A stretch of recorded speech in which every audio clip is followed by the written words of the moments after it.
یا ورته دونه چې شابه ذکر شروع کا پاک پیغمبر مبارک وته اشتغل بالتعلم ځان د دین په زده کړه کې مشغوله کا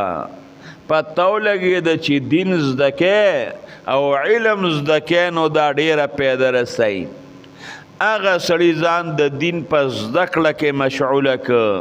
لا د ماښام اذان نو شوي او نور نو شوي چې هغه صحابي وفات شو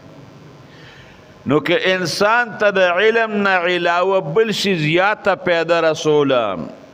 نو دغه وخت داسې و چې د انسان قریب الموت او مرګ ته نږدې و د دواړو جهانو سردار مبارک به ورته بل څیز خولی و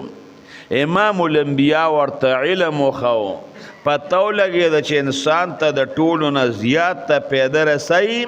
هغه ورته علم رسوي حضرت ابو درداء رضی الله عنه